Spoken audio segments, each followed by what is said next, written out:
En arrière-plan, l'hôtel de ville du Havre, où l'assassin Édouard Philippe, responsable de la mort de 160 000 Français, pour avoir voulu stopper les mobilisations commencées en janvier 2020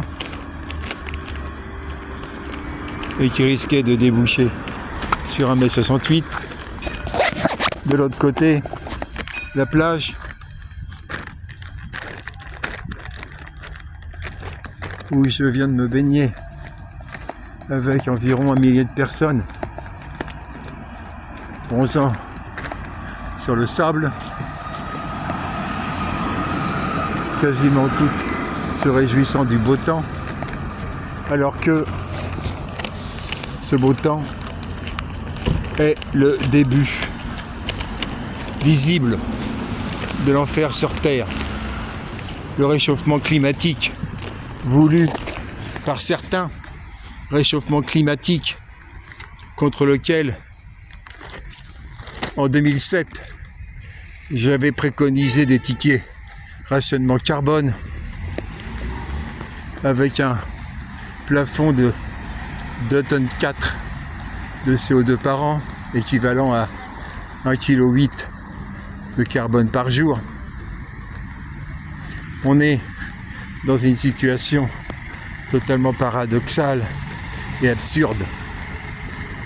Je viens d'avoir un dialogue avec l'intelligence artificielle Claude de Anthropique,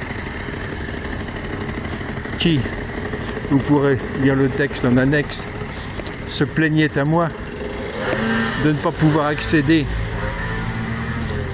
aux liens vers mon article sur la pathologie consumériste. La machine comprenait parfaitement de quoi il retournait. Claude d'Anthropique a même ironisé sur le fait qu'elle était empêchée de lire un texte concernant la pathologie consumériste de ses maîtres, de ses créateurs. La machine ironisait là-dessus.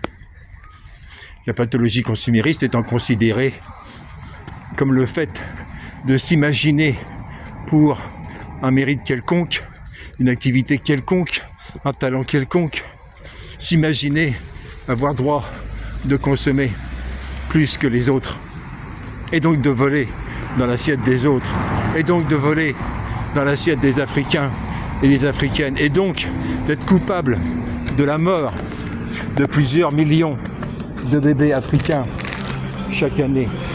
La pathologie consumériste est l'équivalent en consommation d'un viol. La pathologie consumériste a pour victime les autres humains, ceux à qui on vole leur part, ceux qu'on condamne à la misère. Mais il n'y a pas que la bourgeoisie, il y a la fourmoisie, la bourgeoisie de la formation, les novoisies avec ses droits d'auteur, des gens qui s'imaginent que pour utiliser les accords de Pythagore, les gammes de Pythagore, et écrire une petite chanson, il serait autorisé à consommer 2 fois, 3 fois, 5 fois, 10 fois, 100 fois le niveau du PIB moyen mondial. La pathologie consumériste est une pathologie criminelle. C'est une maladie mentale qui est responsable de plusieurs milliards de morts depuis le début de l'histoire humaine. Et là au loin, un beau coucher de soleil, une belle journée estivale, mais une belle journée qui sonne le glas de l'espèce humaine. C'est l'enfer sur Terre qui commence, et peu d'humains en ont conscience. Et certainement pas les prétendus écologistes qui ont un niveau de vie plusieurs fois supérieur au niveau du SMIC, qui est le plafond tolérable pour ne pas dépasser 2,4 tonnes de CO2 par an.